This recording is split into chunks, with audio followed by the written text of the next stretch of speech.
العلم هو النور الهادي والمفتاح لكل الخير من يرد الله به خيرا.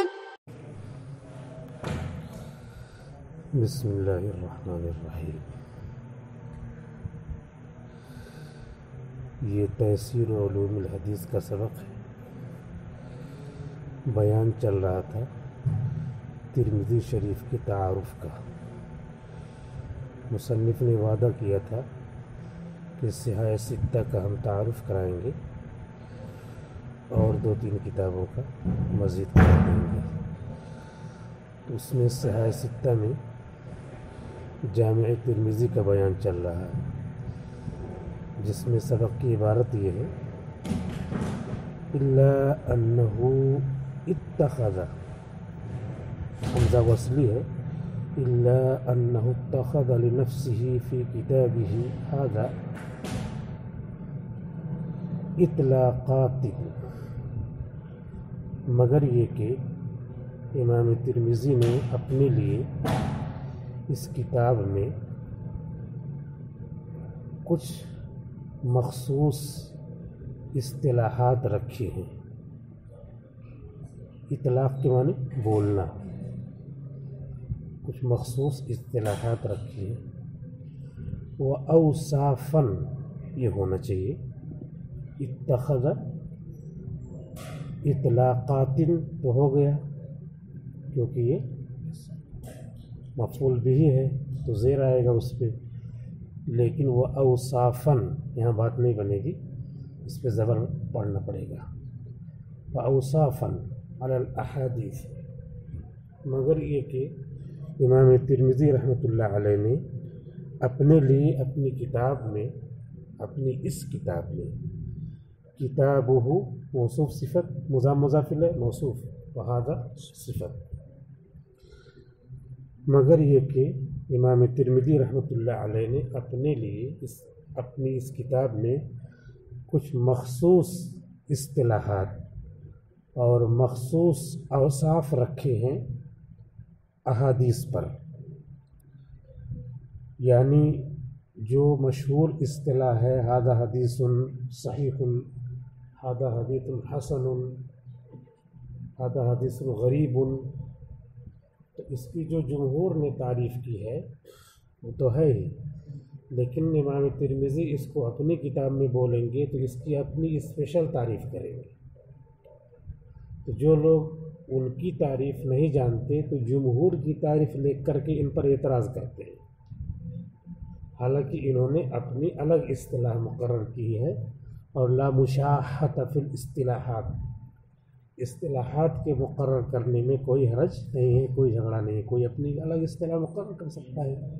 ہم اپنی کلاس میں ایک لڑکا بہت موبائل چلاتا ہے تو اس کا نام ہی ہم نے رکھ دیا ہے موبائل. کہاں گیا؟ یہ اپنے کلاس کی اصطلاح ہے جو ہم ہی لوگ سمجھیں گے، اور اس میں کوئی وہ نہیں ہے. اگلا نہ سمجھے اسی لیے ہم نے مقرر کیا ہے، اور یہ اپنی کلاس کی اصطلاح ہے. تو اصطلاحات میں کوئی جھگڑا نہیں ہے، کوئی لڑائی نہیں، کوئی اختلاف نہیں. الگ الگ اصطلاحات مقرر کی جا سکتی ہے. تو جن لوگوں نے نہیں جانا ان لوگوں نے اس بات کو نہیں سمجھا اور امام ترمذی ہی پر اعتراض کر دیا کہ کیسے یہ حدیث تو صحیح ہے، حسن کیوں کہہ رہے ہیں؟ تو حسن کا مطلب ان کا ہوگا حسن مضمونہ، اس حدیث کا مضمون اچھا ہے، یہ صرف مطلب ہوگا. وہ لغوی معنی مراد لیں گے اور یہ لوگ اس کو سمجھ رہے ہیں اصطلاحی مراد ہے، حالانکہ اس میں سارے راوی کیا ہیں؟ اس میں 5 شرطیں پائی جا رہی ہیں، لیکن یہ کہہ رہے ہیں حسن، حالانکہ صحیح ہونا چاہیے. تو انہوں نے حسن کے لغوی معنی، یہ بہترین حدیث ہے، تو لغوی معنی میں استعمال کیا، انہوں نے اصطلاحی سمجھا اور اعتراض کر دیا. تو اسی لیے یہ لکھ دے رہے ہیں تاکہ ان کی کتاب سمجھنے میں آسانی ہو. الا انہ اتخذ لنفسہ فی کتابہ ھذا اطلاقات واوصافا علی الاحادیث، مگر یہ کہ امام ترمذی رحمۃ اللہ علیہ نے اپنے لیے اپنی اس کتاب میں کچھ مخصوص اصطلاحات اور اوصاف رکھے ہیں حدیث پر بولنے والے. اطلاقات احادیث، احادیث پر بولنا، بولی جانے والی باتیں الفاظ اطلاقات بولا. اختلف العلماء فی فہم مقاصدها، آگے وہی کہہ رہے ہیں کہ علماء سے یہاں مراد ہے محدثین. محدثین نے جن کے مقاصد کے سمجھنے میں اختلاف کیا. ومعرفت معناها ومرماها، اور ان کے معنی کے جاننے میں اور اس کے مقصد کے جاننے میں. مرما، رما یرمی کے معنی پھینکنا، وہ کہاں پہ گول پھینکتے ہیں، انہوں نے اس لفظ کو بولا اور کیا مراد لیا، کس جگہ پھینکا، یعنی کیا مقصود بنایا، اس کے سمجھنے میں غلطی کی ہے، اختلاف کیا ہے، کسی نے کچھ کہا کسی نے کچھ کہا. اختلف العلماء فی فہم مقاصدها ومعرفت معناها ومرماها، علماء یعنی محدثین نے اس کے مقاصد کے سمجھنے میں، اس کے معنی اور مطلب کے سمجھنے میں اختلاف کیا ہے. کقولہ حسن صحیح، جیسے امام ترمذی کا کسی حدیث کے ختم پہ کہنا یہ حدیث حسن صحیح ہے.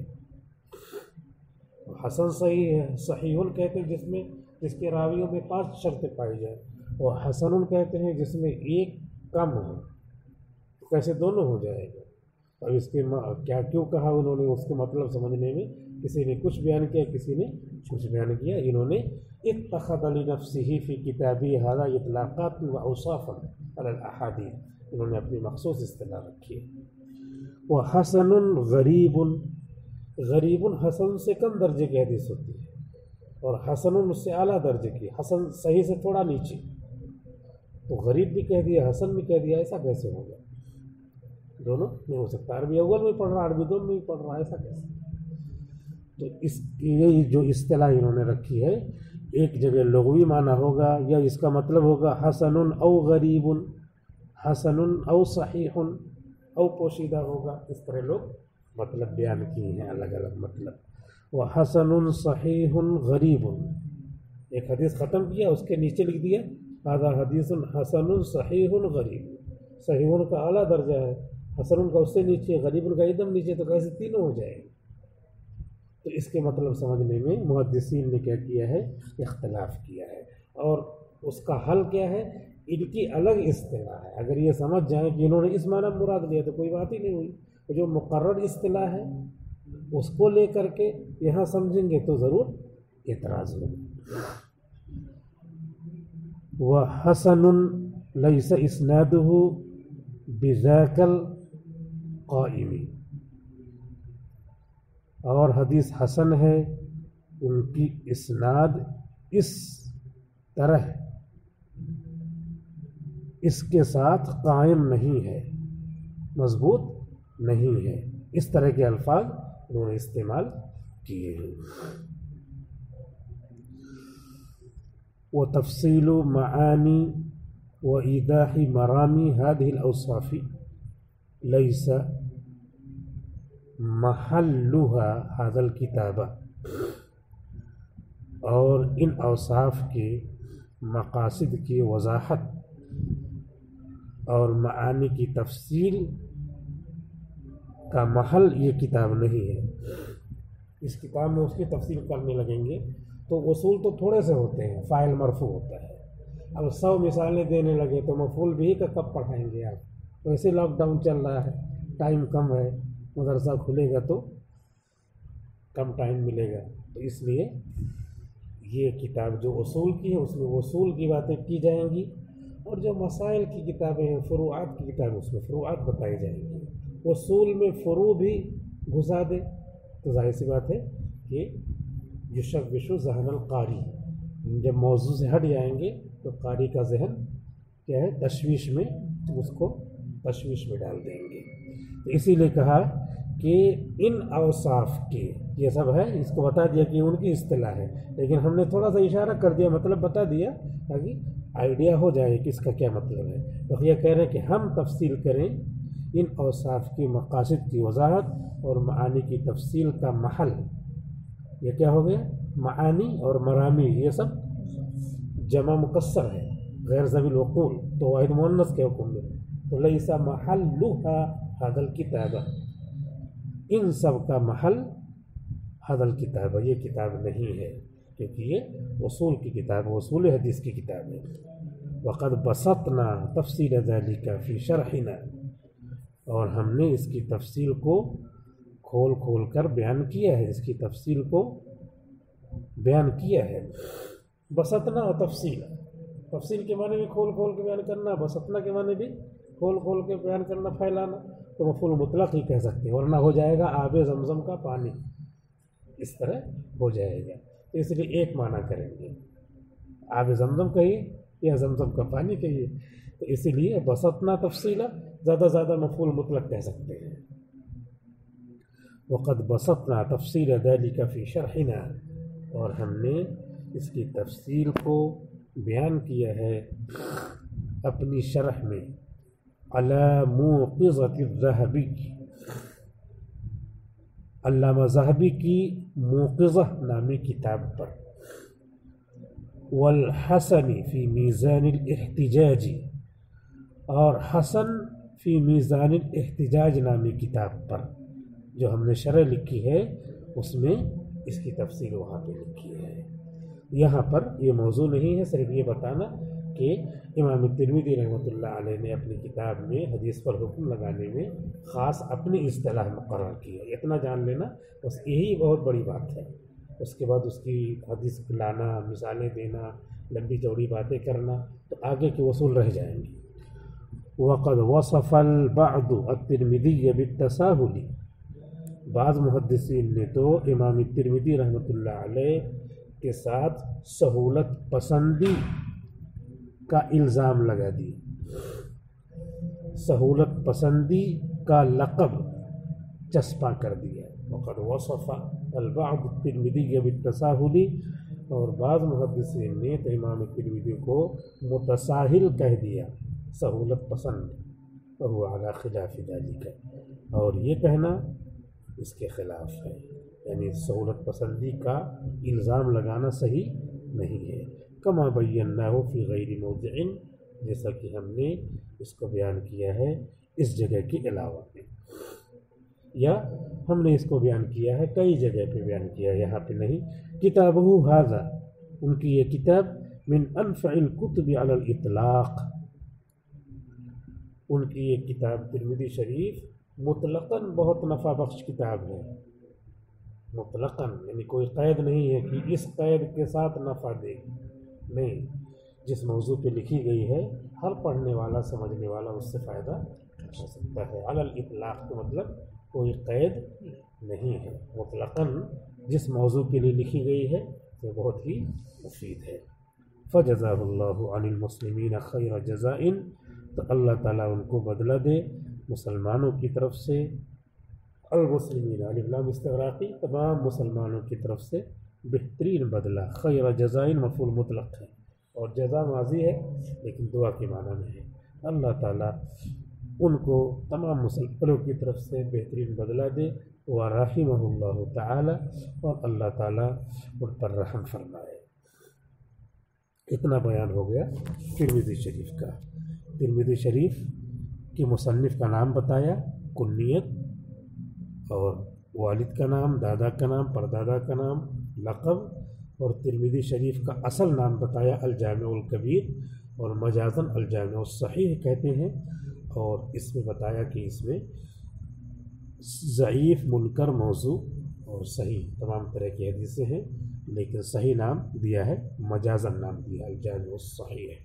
اور امام ترمذی کے بارے میں بتایا کہ ان کا مقام بہت اونچا ہے، امام بخاری جیسے محدث کے کیا ہے، شاگرد ہیں، اور انہوں نے اپنی کتاب میں ابواب الزہد و فضائل الاعمال کو ذکر کیا ہے، اور اس کے بعد بتایا کہ انہوں نے اپنی اصطلاح خاص مقرر کی ہے، جس میں لوگوں کو تھوڑا دھوکہ ہوا ہے، جس کی وجہ سے بعض لوگوں نے امام ترمذی کو متساہل، سہولت پسند تک کہہ دیا ہے، لیکن یہ صحیح بات نہیں ہے۔ کل ملا کر کے ترمذی شریف صحاح ستہ میں تیسرے نمبر کی کتاب ہے، بعض لوگوں نے جو ہے چوتھے نمبر کی بتایا ہے، اور بہت نافع کتاب ہے، علی الاطلاق مفید ہے، ان کے لیے دعا کرنا چاہیے۔ فجزاہ اللہ عنا وعن المسلمین خیر الجزاء۔ سنن النسائی، اس کے بعد بخاری مسلم